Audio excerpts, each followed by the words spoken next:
Good morning everybody.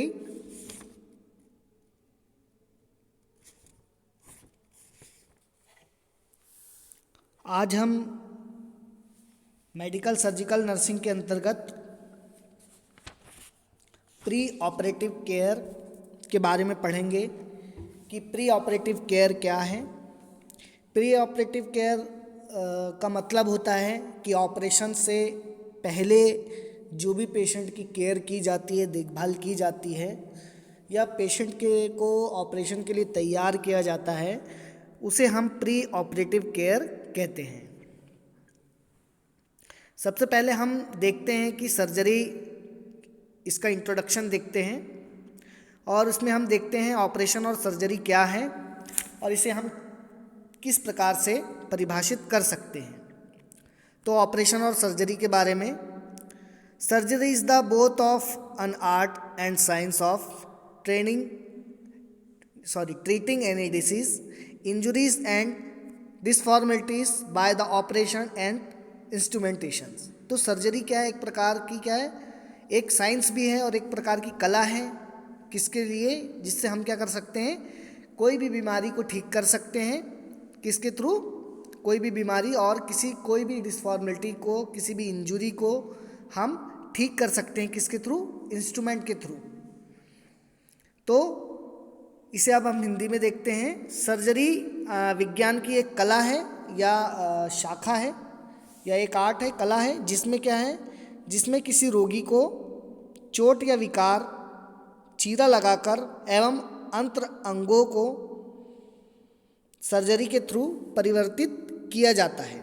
मतलब surgery विज्ञान की यह एक कला है जिसमें किसी रोग, चोट या विकार को चीरा लगाकर एवं अंतरंगों में परिवर्तन कर उपचारित किया जाता है। अब सर्जरी के दौरान जो है 3 प्रकार की केयर बताई गई है। तो फर्स्ट जो है ऑपरेशन के पूर्व की देखभाल, जिसको हम प्री ऑपरेटिव केयर कहते हैं। इसको हम क्या कहते हैं? प्री ऑपरेटिव केयर कहते हैं। तो प्री ऑपरेटिव केयर के बारे में आज हम थोड़ा संक्षिप्त में देखेंगे कि प्री ऑपरेटिव केयर में हम किस प्रकार से पेशेंट को केयर प्रोवाइड करते हैं। तो प्री ऑपरेटिव केयर के दौरान देखभाल 3 वर्गों में बांटा गया है। तो फर्स्ट है प्री ऑपरेटिव केयर, सेकंड है इंट्रा ऑपरेटिव केयर और थर्ड है पोस्ट ऑपरेटिव केयर। 3 प्रकार की केयर इसमें बताई गई है। ऑपरेशन के पूर्व की देखभाल, ऑपरेशन के दौरान की देखभाल और ऑपरेशन के बाद की देखभाल।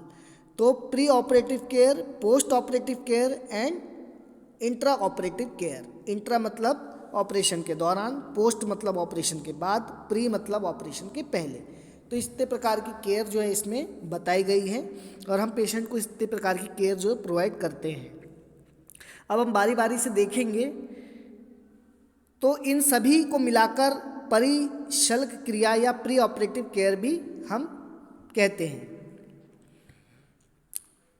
इस अध्याय में हम प्री ऑपरेटिव केयर के बारे में बताया गया है और हम उसके बारे में पढ़ेंगे। तो प्री ऑपरेटिव केयर की डेफिनेशन क्या है? शल्य क्रिया पूर्व देखभाल। शल्य क्रिया पूर्व देखभाल वह सभी कार्य हैं जो कि पेशेंट को ऑपरेशन के लिए तैयार करने के लिए किए जाते हैं। मतलब प्री ऑपरेटिव केयर क्या वो केयर है, वह केयर है जिसमें हम पेशेंट को क्या करते हैं, ऑपरेशन के पहले तैयार करते हैं। हम उसे क्या बोलते हैं? प्री ऑपरेटिव केयर कहते हैं। आए समझ में? तो प्री ऑपरेटिव केयर के बारे में सबसे पहले तो हम देखते हैं कि सर्जरी क्या है। तो सर्जरी के बारे में जैसे हमने बताया कि सर्जरी क्या है, कि एक प्रकार की कला है जिसमें किसी रोग को या विकार को हम ठीक करते हैं चीरा लगाकर, और अंतर के जो भी अंग है, जो हमारी बॉडी के अंदर के जो अंग है, उनमें क्या करते हैं, परिवर्तन करते हैं। अगर कोई डिसफॉर्मिलिटीज़ हो या कुछ हो तो वो करते हैं। ऑपरेशन के दौरान 3 प्रकार की केयर दी जाती है, pre operative care, post operative care और इंट्रा ऑपरेटिव केयर। इनको अपन ऐसा क्रम से पढ़ लेते हैं। प्री ऑपरेटिव केयर ऑपरेशन के पहले, इंट्रा ऑपरेटिव केयर ऑपरेशन के दौरान और पोस्ट ऑपरेटिव केयर ऑपरेशन के बाद की। ये 3 क्रियाएं बताई गई हैं। अब हम डेफिनेशन देखेंगे प्री ऑपरेटिव केयर की। तो शल्य क्रिया प्री ऑपरेटिव केयर की डेफिनेशन क्या है? शल्य क्रिया पूर्व देखभाल वह सभी कार्य होते हैं जो कि पेशेंट को ऑपरेशन के लिए तैयार करने के लिए किए जाते हैं, वो सब प्री ऑपरेटिव केयर कहलाते हैं। प्री ऑपरेटिव केयर में निम्न कार्य जो हैं वो शामिल किए जाते हैं। तो प्री ऑपरेटिव केयर या प्री ऑपरेटिव नर्सिंग केयर क्या है?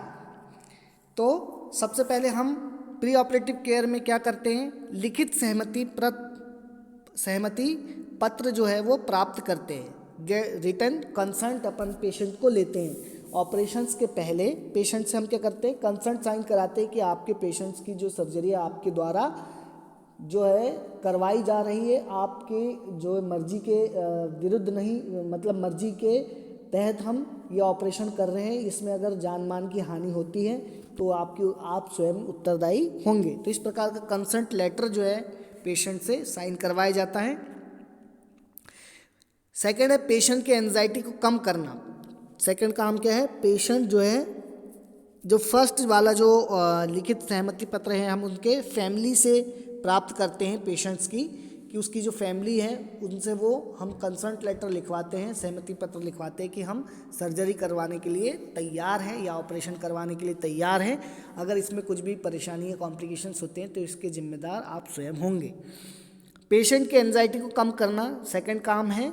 Reduce anxiety of the patient, patient की एंजाइटी को हम क्या करते हैं? कम करते हैं। ठीक है, पेशेंट का ऑपरेशन होने, जिनका भी पेशेंट का ऑपरेशन होने वाला रहता है वो बहुत घबराया हुआ होता है, चिंता होती है उसे अपनी भी और अपने घर परिवार वालों की। तो हमको उसको क्या करना है? सांत्वना देना है पेशेंट को, और हम उसको समझाएंगे कि आप क्या करें, एंजाइटी ज़्यादा घबराए ना, और जो भी होगा वो अच्छे से होगा, कोई प्रॉब्लम नहीं है। इसके पहले भी कई प्रकार के ऑपरेशन हुए हैं बहुत लोगों के, हम उनका एग्जाम्पल देके समझाते हैं कि हम आपको कुछ नहीं होने देंगे। इस प्रकार से हम उसकी एंजाइटी को रिड्यूस करने का कार्य करते हैं। थर्ड जो काम है, इम्पॉर्टेंट वर्क है, वो है पेशेंट के फ्लूइड इलेक्ट्रोलाइट स्तर को सामान्य रखना। जो भी पेशेंट सर्जरी के लिए जा रहा है या ऑपरेशन के लिए जिसको लाया गया है उसके लिए हमको क्या करना है? उसका जो भी फ्लूइड एंड इलेक्ट्रोलाइट जो बैलेंस है, शरीर के अंदर जो भी पानी की जो पर्याप्त मात्रा उनके शरीर में होना चाहिए, जो भी मिनरल्स हैं वो भी प्रॉपर तरीके से होना चाहिए। तो प्रॉपर तरीके से जो भी फ्लूइड, मिनरल्स, विटामिन्स हैं वो प्रॉपर तरीके से उनका सामान्य स्तर जो होना चाहिए। तो उसके लिए हमको क्या करना है? Maintain the fluid and electrolyte balance. Patient के फ्लूइड और इलेक्ट्रोलाइट बैलेंस को क्या है? सामान्य रखना है। जो भी उसके रासायनिक और शरीर के अंदर जो भी फ्लूइड जो है, पानी जो भी है शरीर के अंदर का, उसे प्रॉपर तरीके से बनाए रखना है, जिसके अंदर पूरे मिनरल्स, विटामिन्स, ये सब चीज़ रहते हैं। तो वो इलेक्ट्रोलाइट्स को हमको मेंटेन करके रखना है। फोर्थ है रोगी के पोषण के स्तर को सामान्य रखना। क्या करेंगे हम नेक्स्ट? रोगी के जो भी पोषण का स्तर है उसको हमको सामान्य करके रखना है, मतलब उसके प्रॉपर तरीके से उसको ना कार्बोहाइड्रेट की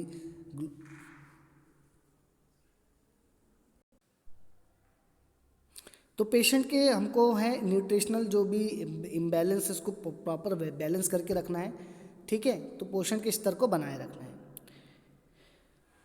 फिर नेक्स्ट जो है रोगी की जो भी कीमती सामान जो भी है उसको हटाना है। Remove the valuables of the patients. जो भी अगर वो घड़ी, चश्मा, घड़ी है और जो अंगूठी है, जो भी वो पहनते हैं शरीर में से, जो भी इम्पोर्टेंट उसके जो भी गहने, उसको प्रॉपर तरीके से उसको हटवाना है, निकाल के अपने उनके जो भी रिलेटिव्स हैं उनको हमको प्रोवाइड करना है। छठवां, preparation of the surgery site. जो भी शल्य क्रिया का जो स्थल है उस भाग को प्रॉपर तरीके से तैयार हमको करना है। नेक्स्ट है रोगी के ऑपरेशन से पूर्व संभव कार्य। जो भी प्रोसीजर है before the operation, before the operation जो भी प्रोसीजर है, जैसे पेरिनियल केयर जो है उसकी है, हेयर केयर जो है, वो इस प्रकार के पेशेंट को प्रॉपर तरीके से हमको केयर प्रोवाइड करके ही हमको पेशेंट ओटी के अंदर पेशेंट को हम भेजते हैं। आठवां, रोगी को शल्य क्रिया से पूर्व दवाई देना। जो भी मेडिकेशंस पेशेंट्स को देने की है उसको एडमिनिस्ट्रेशंस करना है। पेशेंट को जो भी मेडिकेशंस चलती है उसको हमको प्रोवाइड करना है। रोगी की समस्त जांच तैयार करना है। Checking all the investigations. कोई भी अगर किसी भी प्रकार की खून की जांच है, पेशाब की जांच है, किसी भी प्रकार की कोई भी जांच जो है पेशेंट की हमको प्रॉपर तैयार करके रखना है, ठीक है। एक्सरे है, आपका एमआरआई है, सीटी स्कैन है, ब्लड की जो भी इन्वेस्टिगेशन से, सोनोग्राफी से, जो भी पेशेंट की जो होने वाली हुई जो भी रिपोर्ट्स है उनको हमको प्रॉपर तैयार करके रखना है, ठीक है। नेक्स्ट है रोगी को ओटी में भेजना।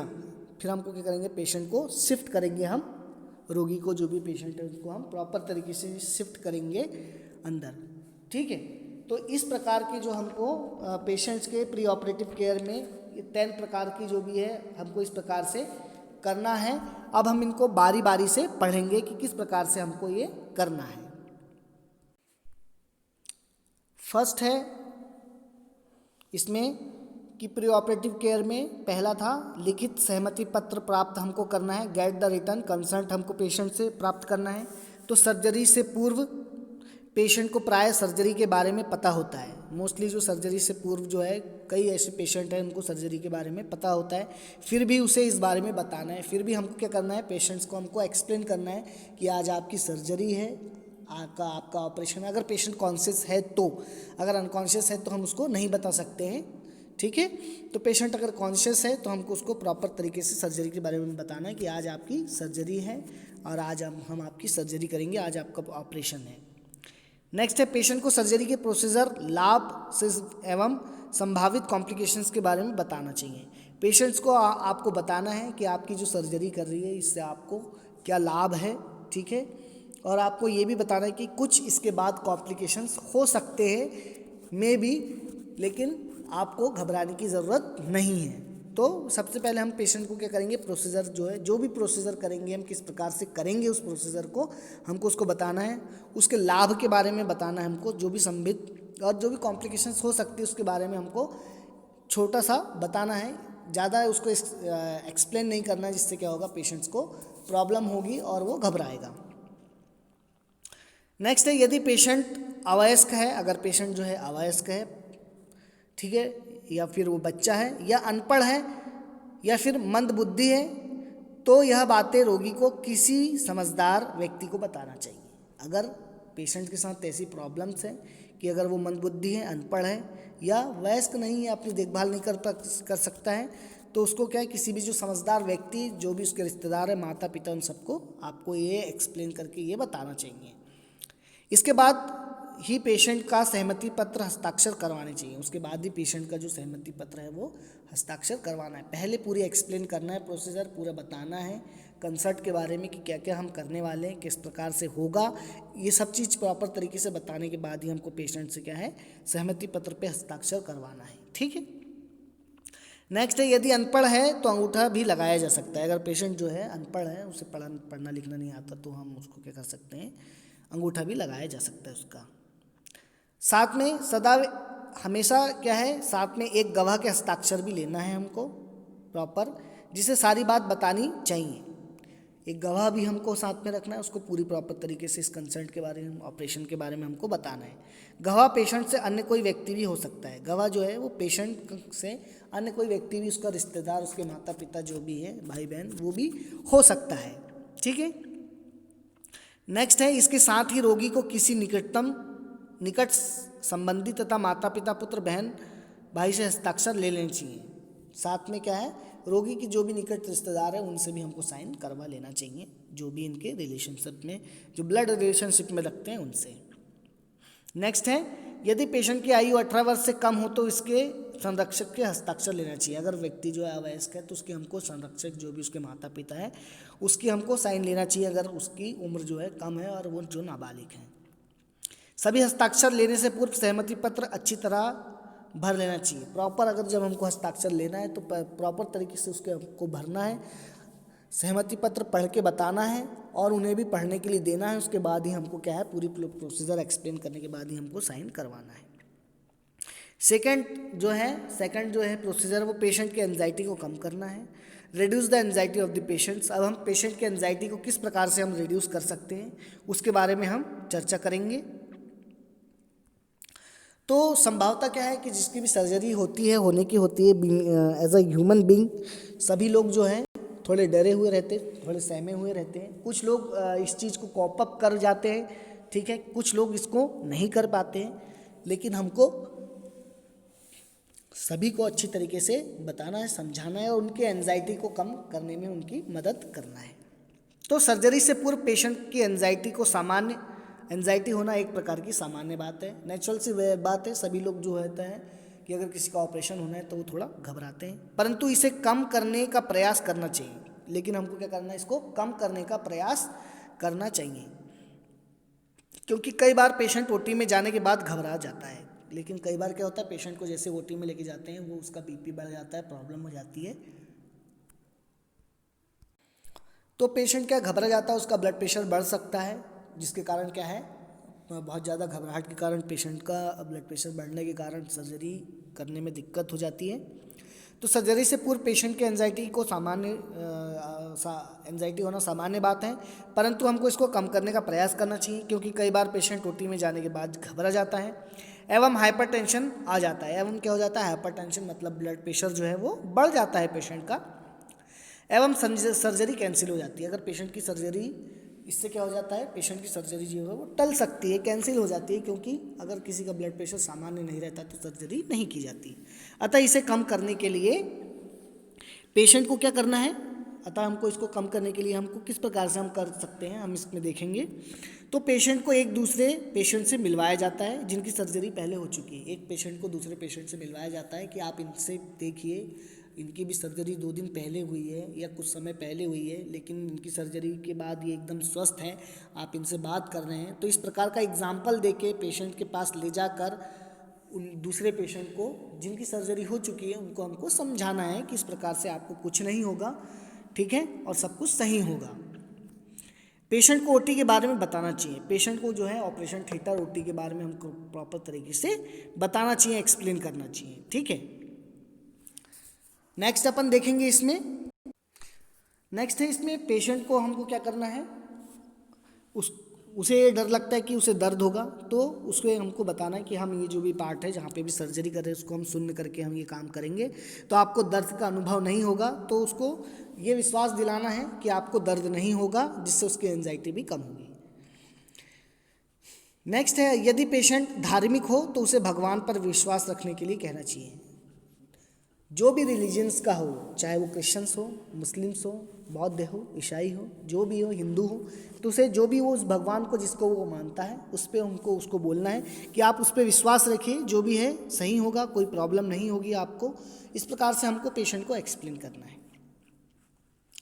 नेक्स्ट है, पेशेंट को उसके प्रियजनों से मिलवा देना चाहिए। जो भी पेशेंट है उसके जो भी प्रियजन है, उसके मम्मी पापा भाई बहन, अगर उसके दादा दादी है या फिर कोई भी अगर रिलेटिव जो भी भर्ती है, तो उनके जो भी ब्लड रिलेशनशिप वाले सब लोगों से उनको मिलवा देना चाहिए, बातचीत करवाना चाहिए, उनको भी समझाने के लिए कहना चाहिए। मैं इसमें साथ में ही परिजनों को, जो भी उनके जो रिलेटिव्स हैं उनको भी बता देना चाहिए कि पेशेंट से मिलते समय अनावश्यक चिंता ना करें, कोई भी प्रॉपर वे में मिले पेशेंट से, कोई भी किसी भी प्रकार की प्रॉब्लम क्रिएट ना करें, और पेशेंट खुद भी ना घबराएं और पेशेंट को भी घबराने का मौका ना दें। तो उनको भी समझाना है कि आप भी ना घबराएं और पेशेंट जो कुछ होगा सही होगा, इस प्रकार से पेशेंट को आपको बताना है। फिर पेशेंट से सकारात्मक व्यवहार करें एवं विश्वास विकसित करने का प्रयास करें। पेशेंट पे से क्या सकारात्मक व्यवहार करें, हमको प्रॉपर तरीके से अच्छे से उससे सकारात्मक सोच के साथ हमको उसके साथ बात करना, व्यवहार रखना है, और जो भी उसके साथ एक ऐसा विश्वास बनाना है कि वो आप पे विश्वास करे और आपकी बातों पर विश्वास करे, जिससे उसको कोई प्रॉब्लम ना हो।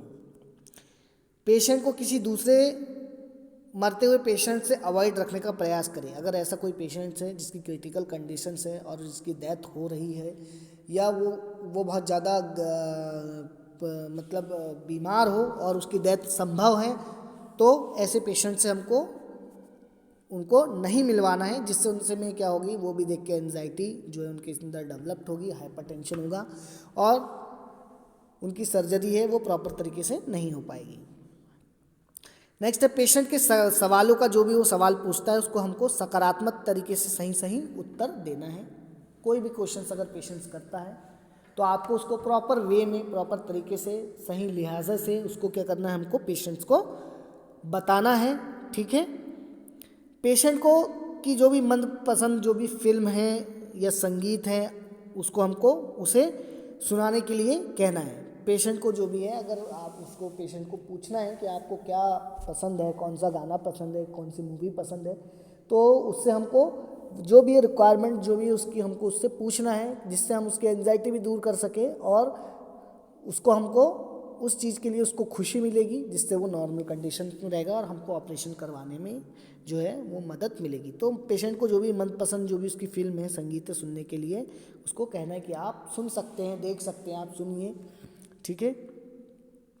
नेक्स्ट है पेशेंट को मजबूत बनाने के लिए कहे। पेशेंट को क्या कहे कि आप मजबूत बने, कुछ नहीं होगा, कोई प्रॉब्लम नहीं होगी, बहुतों की सर्जरी हुई है, आपकी भी हो जाएगी, छोटा सा ऑपरेशन है, इस प्रकार से आपको एक्सप्लेन करना है। नेक्स्ट है पेशेंट के फ्लूइड एंड इलेक्ट्रोलाइट बैलेंस को क्या करना है, मेंटेन करके रखना है आपको। तो ये भी एक बहुत इंपॉर्टेंट वर्क है, इसकी वजह से भी कई बार सर्जरी जो है वो टल जाती है अगर ये इम्बैलेंस रहता है। तो सर्जरी से पूर्व पेशेंट का फ्लूइड और इलेक्ट्रोलाइट बैलेंस को सामान्य रखना चाहिए, प्रॉपर तरीके से सामान्य आपको रखना है, ठीक है। सर्जरी से पूर्व आपको पेशेंट को पर्याप्त मात्रा में पानी या पेय पदार्थ लेने के लिए कहना है। आपको पेशेंट को क्या प्रॉपर तरीके से, सही तरीके से जो भी जितना पानी उसको लगता है रिक्वायरमेंट पेशेंट्स को, उतना आपको पर्याप्त पानी पीने के लिए पेशेंट को कहना है। और जो भी उसको पदार्थ लेना है, थोड़ा बहुत जो भी है उसको लेने के लिए हमको कहना है।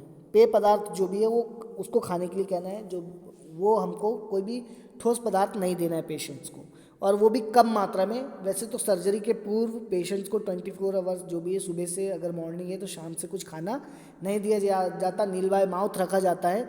लेकिन हम उसके पहले ही आपको प्रिवेंटिव केयर में ही आपको रात में ही पेशेंट्स को हमको क्या करना है, प्रॉपर तरीके से पानी वानी पी के सोने के लिए कहना है।